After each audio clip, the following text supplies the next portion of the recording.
Men hvordan er global opvarmning kommet til, og hvordan er det? Ja, det vi starter med er, at her ser vi jorden og solen. Solen har nogle stråler, nogle bølgestråler, som starter ud med at være kortbølger, som lige så stille kommer ned mod jorden, og så kommer det ind under atmosfæren, og så ryger den ud som langbølger. Og det så har jorden den ting, som hedder ozonlaget, som både skal beskytte os mod radioaktiv stråling, men også holder på varmen. Så en smule af de stråler bliver inde, så der kommer varme på vores planet.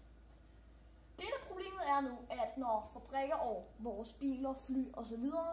nu producerer CO2, så lægger det sig under ozonlaget, og så får bølgerne sværere ved at komme ud, så der kommer flere og flere bølger og bliver inde under atmosfæren. Det er det, vi kender som drivhuseffekten, og det samme kan ses med for eksempel et drivhus. Så her, bølgerne kommer ind og kommer ud. Prøv at komme ud. Men drivhuset har jo glasset, så det ikke kan trænge ud, så det bliver inde og opvarmer. Ja, og hvad medfører global opvarmning? Altså global opvarmning medfører jo forhold temperaturer, men det smelter også Nordpolen og Sydpolen. Og der fandt vi den her hjemmeside, som viser, hvor meget havet vil stige bare ved 1 meter. Godt, så man kan se her, der har vi Europa. Hvad kan vi se? Ja, hvis vi zoomer ind på Holland,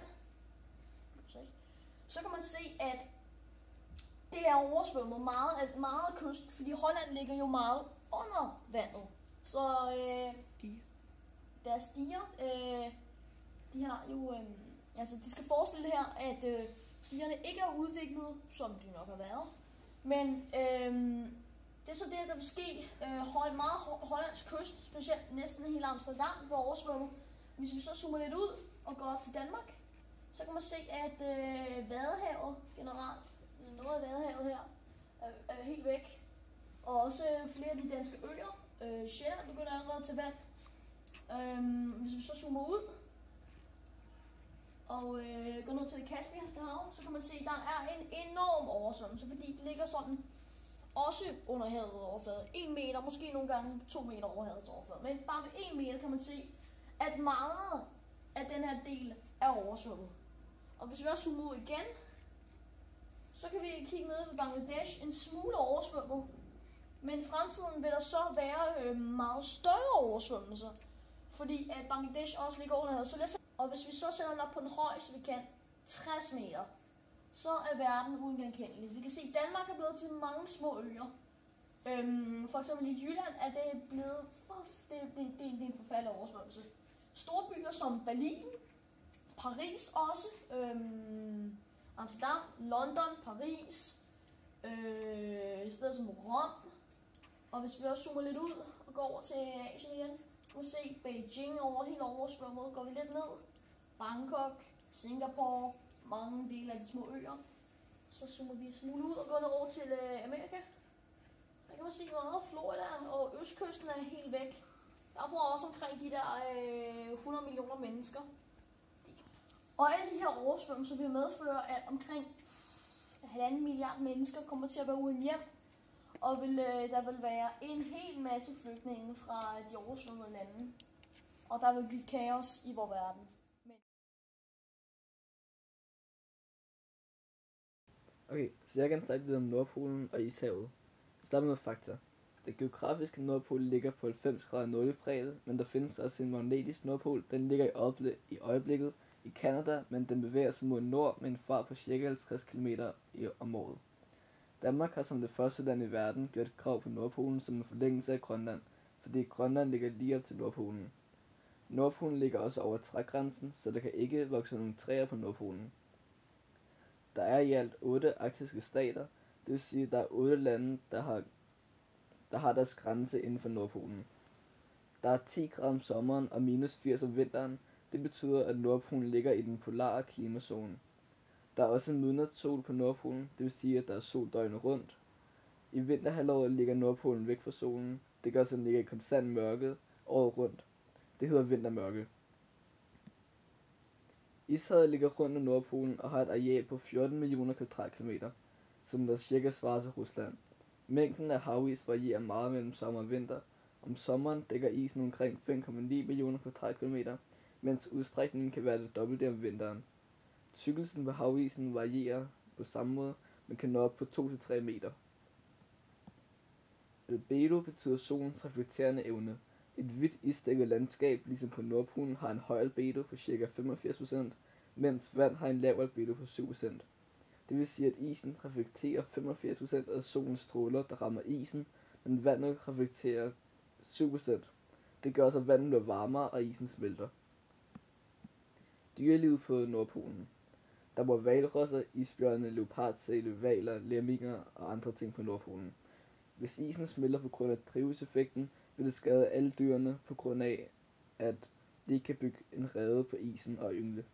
Det betyder, at isbjørne, som allerede er truet, vil uddø i naturen og kun vil findes i fangenskab. Og nu til vores kreative produkt.